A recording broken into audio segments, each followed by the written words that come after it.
Assalamualaikum warahmatullahi wabarakatuh. Hello good people, kembali lagi di channel aku Yulia Fiska Putri. Pada kali ini kita akan membahas tentang pendekatan mikir. Nah, setelah kemarin kita membahas pendekatan saintifik, apakah kali ini pendekatan mikir itu hampir sama ya dengan pendekatan saintifik? Cus, mari kita ulas sama-sama materi pendekatan mikir.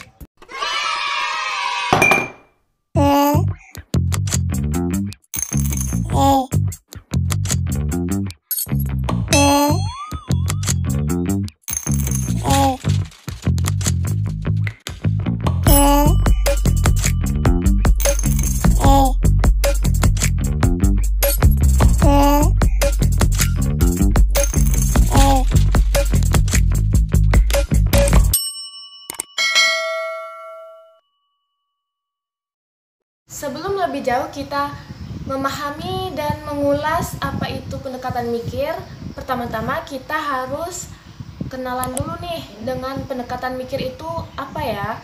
Nah, pendekatan mikir itu pertama kali diperkenalkan oleh tim pintar dari Tanoto Foundation pada tahun 2019. Nah, Tanoto Foundation sendiri itu apa ya?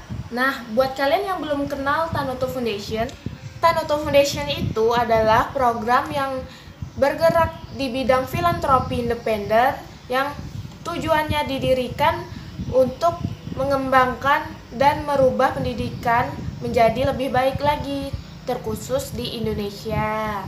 Buat kalian yang nggak tahu nih siapa pendiri dari Tanoto Foundation, yaitu Sukanto Tanoto dan istrinya Tinah Bingah Tanoto. Mereka pertama kali melakukan tindakan dan pergerakan pada tahun 1981 membangun kanak-kanak dan sekolah dasar di Besitung, Sumatera Utara. Nah, mikir sendiri merupakan akronim dari mengalami, interaksi, komunikasi, dan refleksi. Jadi disingkat jadi mikir.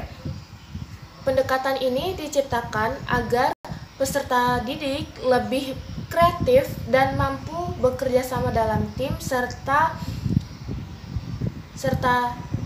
kritis dalam mengembangkan ide-ide dan pikiran.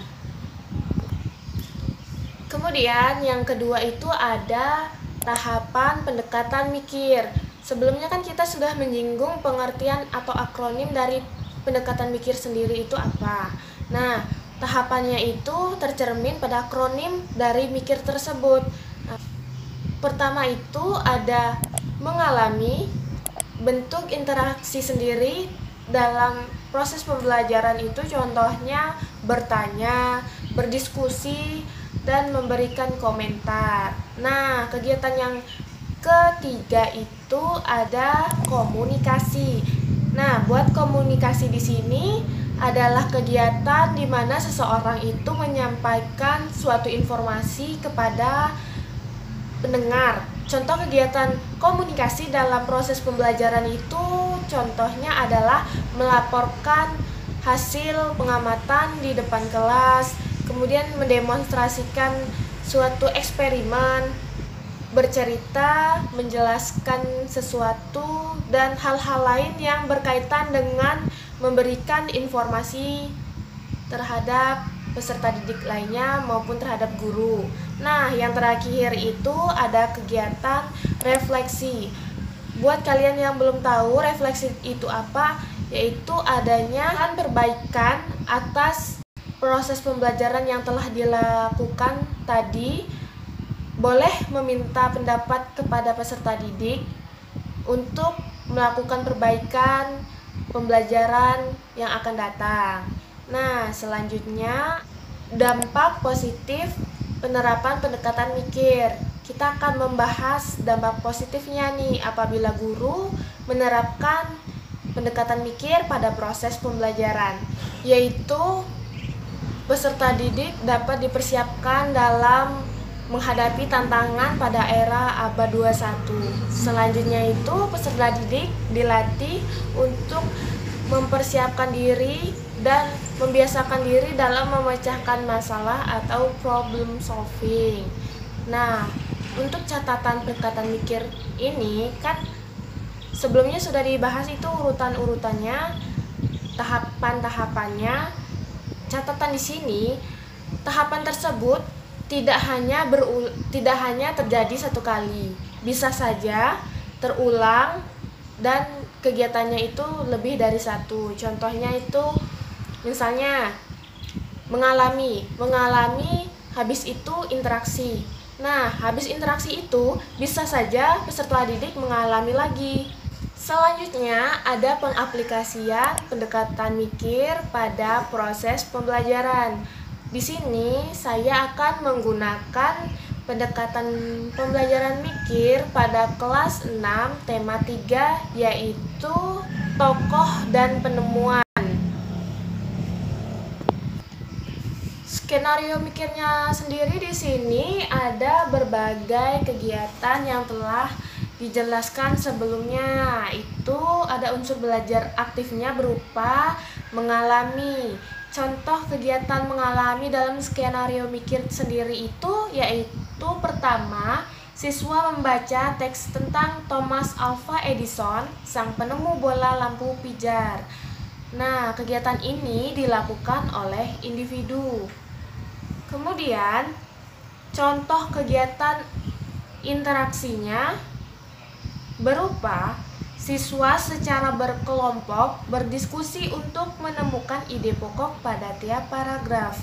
Ini dilakukan dalam proses interaksi oleh beberapa orang atau disebut juga kelompok. Nah, untuk tahap yang ketiga itu ada komunikasi. Komunikasi di sini contoh kegiatannya berupa bertanya jawab tentang materi yang telah dipelajari.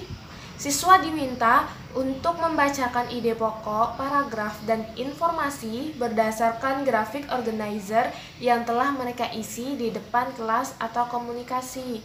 Nah, buat kalian yang bingung tentang grafik organizer itu, artinya kan organisasi grafik. Itu tuh berupa peta konsep yang biasa kita buat. Selanjutnya itu ada tahapan terakhir berupa refleksi. Nah, bentuk kegiatan refleksi itu ada bertanya jawab tentang materi yang telah dipelajari atau untuk mengetahui hasil ketercapaian materi. Kemudian kegiatan yang kedua itu ada bersama-sama siswa membuat kesimpulan atau rangkuman hasil belajar selama sehari. Nah, yang terakhir itu guru memberi kesempatan kepada siswa untuk menyampaikan pendapatnya tentang pembelajaran yang telah dilewati selama satu hari ini. Itu tadi pembahasan kita tentang pendekatan mikir. Saya Yulia Fiska Putri undur diri. Terima kasih sudah menonton video ini. Wassalamualaikum warahmatullahi wabarakatuh. Dan jangan lupa like, komen, dan subscribe. Terima kasih.